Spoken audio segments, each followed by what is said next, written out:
दुनिया के सबसे अहम समुद्री रास्ते पर एक हमला हुआ। उस जहाज पर 11 भारतीय नाविक सवार थे। 10 को बचा लिया गया, लेकिन एक अब भी लापता है।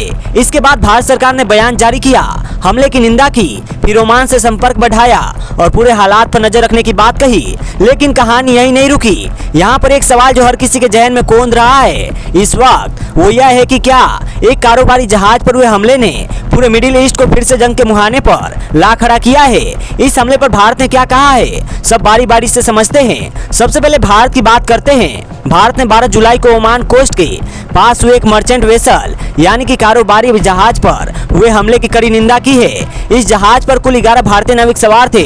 विदेश मंत्रालय के मुताबिक इनमें से 10 लोगों को सुरक्षित बचा लिया गया है और एक भारतीय अब भी लापता है, उसकी तलाश की जा रही है। मामला साइप्रस के झंडे वाले कारोबारी जहाज GFS गैलेक्सी का है।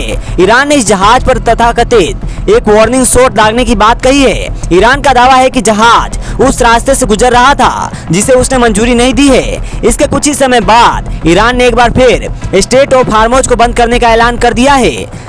साथ ही चेतावनी दी कि अगर इस कार्रवाई का जवाब देने की कोशिश हुई तो उसका कड़ा जवाब दिया जाएगा। घटना के बाद भारत सरकार ने तुरंत प्रतिक्रिया दी। विदेश मंत्रालय ने बयान जारी किया और इस मामले को कंडेम किया।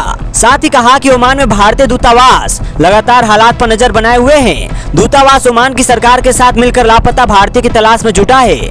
भारत ने इस मदद के लिए ओमान का धन्यवाद भी किया है। यहीं से मामला और बड़ा हो गया।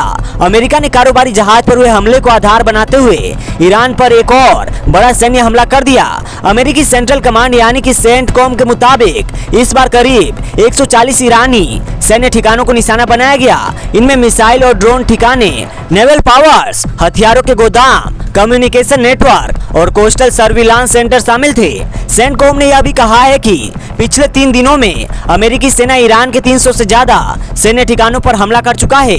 यानी इस हफ्ते यह अमेरिका की तीसरी बड़ी सैन्य कार्रवाई थी। अमेरिकी हमले के बाद ईरान की तरफ से भी जवाबी कार्रवाई की खबर आई। रिपोर्ट के मुताबिक ईरान ने बहरीन, कुवैत, कतर, संयुक्त अरब अमीरात और ओमान की ओर हमले किए हैं। इससे पूरे पश्चिम एशिया में तनाव और बढ़ गया है। इस पूरे तनाव के बीच एक बार फिर से स्टेट ऑफ हार्मोज सबसे बड़ा मुद्दा बनकर सामने आया है। यही समुद्री रास्ता ईरान और अमेरिका के बीच चल रही बातचीत में सबसे बड़ी अड़चन माना जा रहा है। दोनों देशों के बीच 28 फरवरी से शुरू हुए युद्ध को अस्थायी तौर पर खत्म करने की कोशिश चल रही है, लेकिन हार्मोज को लेकर टकराव कम होने का नाम नहीं ले रहा। भारत ने अपने बयान में सिर्फ जहाज पर हुए हमले की निंदा नहीं की, बल्कि पूरे इलाके में बढ़ते तनाव पर चिंता भी जताई है। विदेश मंत्रालय ने कहा कि कारोबारी जहाजों पर लगातार हो रहे हमले बेहद चिंताजनक है। भारत ने सभी पक्षों से तुरंत तनाव कम करने, बातचीत के जरिए समाधान निकालने और इलाके में शांति बहाल करने की अपील की। भारत ने यह भी कहा कि कारोबारी जहाजों और सिविलियन इंफ्रास्ट्रक्चर को निशाना बनाना बंद होना चाहिए। अंतर्राष्ट्रीय कानून के मुताबिक समुद्री रास्तों पर बिना किसी रुकावट के आवाजाही और कारोबार जल्द से जल्द बहाल होना चाहिए। तो फिलहाल इस खबर में इतना ही। आपकी इस खबर पर क्या राय है, हमें कमेंट सेक्शन में जरूर बताइएगा। मेरा नाम है VK सिंह। देश और दुनिया की तमाम खबरों के लिए देखते रहिए द डिजिटली टॉक्स इंडिया। जय हिंद, जय भारत।